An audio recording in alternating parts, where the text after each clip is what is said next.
For this problem, we examine a polynomial function. We're going to analyze the function through various parts, ultimately leading up to a graph of the function. Our polynomial function is g of x equals 2x cubed plus 5x squared minus 28x minus 15. The first thing we'd like to do is determine the maximum number of real zeros that the function may have. The maximum number of real zeros a polynomial function can have is equal to the degree of the function. We look at our function, we see this has a degree 3, so the maximum number of real zeros is n equal to 3. Next, we want to find bounds to the zeros for the function. First thing we're going to do is rewrite our function by factoring out a 2. Well, g of x is equal to 2 times x cubed plus 5 halves x squared minus 14x minus 15 halves. By factoring out the 2, we've got this reduced expression in parentheses that has a leading coefficient of 1. If we look at just this expression in parentheses, we'll have a sub 2 is equal to 5 halves, a sub 1 is equal to negative 14, and a sub 0 is equal to negative 15 halves. To find the bounds on the zeros, we need to find the maximum of 1 and the sum of the absolute value of the a's. So the absolute value of a sub 0 plus the absolute value of a sub 1 plus the absolute value of a sub 2. This will be the maximum of 1 and the sum of 15 halves plus 14 plus 5 halves. So we have the maximum of 1 and 24, which is equal to 24. We also need to find 1 plus the maximum of the absolute value of the a's. A sub 0, absolute value of a sub 1, and the absolute value of a sub 2. This will be 1 plus the maximum of 15 halves, 14, and 5 halves. So we get 1 plus 14, which is equal to 15. Now the smaller of these two numbers is 15. That gives us our bound. Every 0 of g lies between negative 15 and 15. So negative 15 and 15 are the bounds on the zeros. Next, we're going to find the potential rational zeros for our function. To list the potential rational zeros, we need to look at our leading coefficient and our constant coefficient. We're going to have a sub 0, that's our constant, is equal to negative 15, and our leading coefficient, a sub 3, is equal to 2. To find the potential rational zeros, we first find the values for p, the integers p, that are factors of a sub 0. So we get p is plus or minus 1, plus or minus 3, plus or minus 5, and plus or minus 15. Then we need integers q that are factors of our leading coefficient 2. So q will be plus or minus 1 and plus or minus 2. Now we form all possible ratios, p over q, to list our potential rational zeros.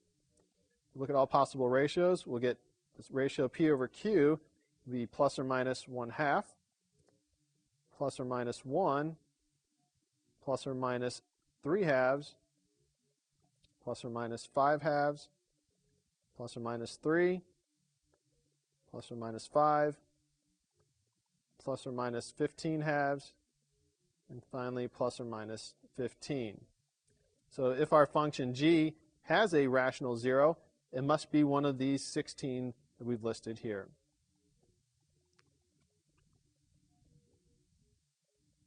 In part D, we're asked to determine the real zeros of g, and then factor g over the reals. We're going to use the fact that if g of r equals 0, then r is a 0 of g. So we're looking for values of r that will make our function equal to 0. If we get g of r equal to 0, we can use long division to reduce our polynomial and then start again on the reduced polynomial. We made in part C a list of potential rational zeros, so we can start with that list and look for some integers that might give us g equal to 0. For instance, we can start with g of 1. If we evaluate the function g at 1, we get negative 36. Since g of 1 is not equal to 0, 1 is not a 0 of the function. If we try our next integer, the next positive integer, g of 3, g of 3 will give us the value of 0. Since g of 3 equals 0, we know that r is equal to a 0. Now we're asked to determine all the real zeros for our function g. We want to determine the real zeros of g and then factor g over the reals. For this part, we're going to use the fact that if g of x is equal to 0, then x is a 0 of our function. In part C, we found a list of potential rational zeros. We can actually use that list of potential zeros and evaluate our function at each of those to see if we get 0. We're going to do that, but we want to do it methodically, but also the easiest possible way. So we'll start with integers. We'll actually start with the positive integers. So we'll do g of 1. 1 is our first positive potential rational zero. That's an integer. We do g of 1 and evaluate the function, we'll get negative 36. Since this is not equal to 0, we know that 1 is not a 0 of g. The next positive integer potential 0 is 3. If we evaluate g of 3, we get 0. Since g of 3 equals 0, we know 3 is a 0 of the function. Therefore, x minus 3 is a factor. Since we know x minus 3 is a factor of g, we can divide g by x minus 3 and get a reduced polynomial. To do that, we need to use long division. We're going to take x minus 3 and divide into 2x cubed plus 5x squared minus 28x minus 15. Look at 2x cubed, we need to multiply x by 2x squared to get 2x cubed. 2x squared times x is 2x cubed. 2x squared times negative 3 gives us minus 6x squared. We subtract that. 2x cubed minus 2x cubed is 0. 5x squared minus a negative 6x squared gives us 11x squared. Since the minus the negative makes it plus, we'll drop down our minus 28x. Say to get 11x squared, we need to multiply x by 11x. 11x times x is 11x squared. 11x times negative 3 is minus 33x. Again, we subtract. We do our subtraction, we'll end up with 5x. Drop down our negative 15. To get 5x, we need to multiply x by 5, so we'll have plus 5. 5 times x is 5x. 5 times negative 3 is negative 15. We subtract that, and we get a remainder of 0, which we should if x minus 3 is a factor. What that allows us to do is rewrite g of x as the product of x minus 3 and 2x squared plus 11x plus 5. We only need to worry about factoring this reduced polynomial now, 2x squared plus 11x plus 5. This is a quadratic, so we could try to factor that. We'll get x minus 3 times 2x plus 1 times x plus 5. So here we have our function g of x in factored form. To find the remaining zeros, set our last two factors equal to 0 and solve. We get 2x plus 1 equals 0. X plus 5 is equal to 0. So solving this equation, we get 2x equals negative 1, or x is negative 1/2. With this equation, we'll end up with x is equal to negative 5. Therefore, the zeros for our function are negative 5, negative 1/2, and 3. Now, if you notice, these are three rational zeros as well, and if we look back in Part C at our list of potential rational zeros, we'll see that each of these occurred in that list. Our function in completely factored form is then x minus 3 times 2x plus 1 times x plus 5. Now that we've found the zeros for our function, we're going to turn our focus to the intercepts. In Part E, we're asked to find the x and y intercepts of the graph of G. In the previous part, we found that the zeros of the function were negative 5, negative 1/2, and 3. We've also seen that x-intercepts and zeros are essentially the same thing, so our x-intercepts are negative 5, negative 1/2, and 3. To find the y-intercept, we need to evaluate g of 0. G of 0 is 2 times 0 cubed plus 5 times 0 squared minus 28 times 0 minus 15, which is just negative 15. So our x-intercepts are negative 5, negative 1/2, 3. Now our y-intercept is negative 15. If we want to write ordered pairs, the intercepts would be negative 5, 0, negative 1/2, 0, 3, 0, and 0, comma, negative 15.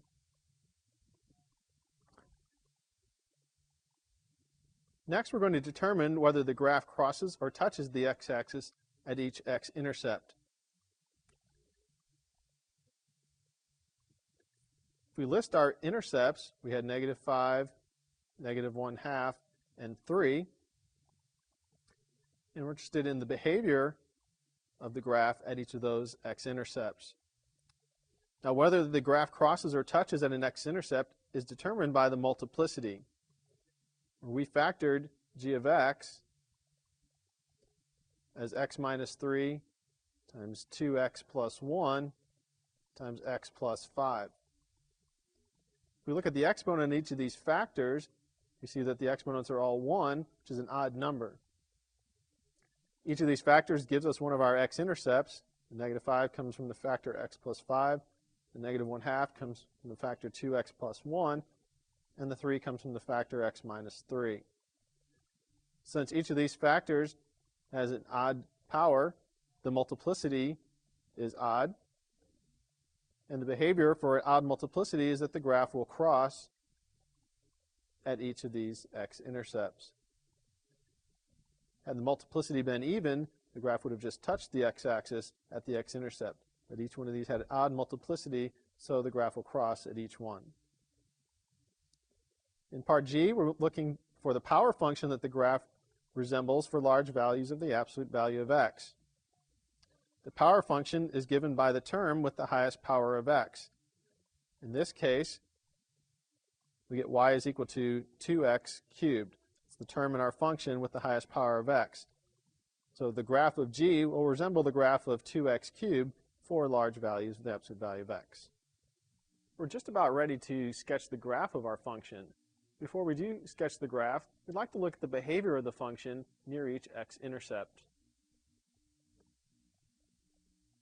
In determining the behavior of the graph of our function near each x-intercept, let's first note that our x-intercepts were negative 5, negative 1/2, and 3. And that we could write our function g in factored form as x minus 3 times 2x plus 1 times x plus 5. So we look at the behavior near each of the three x-intercepts that we have. We'll start with negative 5. To find the behavior near negative 5, we're going to evaluate the function at negative 5 in each of the two factors except x plus 5. So we're going to evaluate g of x. In this first factor, we'll let x equal 5. In the second factor, let x equal negative 5. But we're not going to evaluate this third factor at negative 5 because that would give us 0. So near negative 5, g of x is approximately negative 8 times negative 9 times x plus 5. So if we put in negative 5 for x, negative 5 minus 3 is negative 8. 2 times negative 5 is negative 10, plus 1 gives us the negative 9. Again, we're not using the x plus 5 factor because we're looking at what happens near negative 5. This is equal to 72 times x plus 5. So near negative 5, the graph of g will look like a line with slope 72. Next, we'll look at the intercept negative 1/2 and do the same thing. We're going to let x equal negative 1/2 in each of the factors except for the factor that gave us this intercept. That is 2x plus 1 in this case. So g of x is going to be approximately negative 7/2 times 2x plus 1 times 9/2. If we simplify this, we'll get negative 63/2 times x minus 63/4. And so near negative 1/2, the graph of g will look like a line with slope negative 63/2. And our last intercept was 3, so we look at the behavior near 3.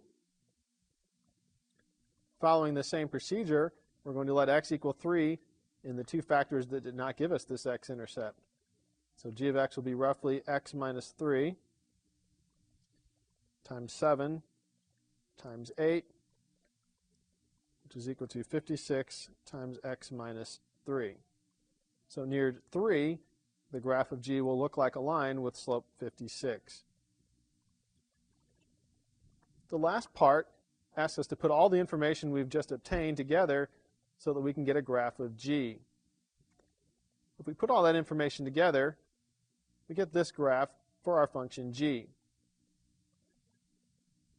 To actually obtain the graph by hand, we would need to evaluate the function at several different values for x to help determine the scale that we should use and also to help us smooth out the shape of the graph.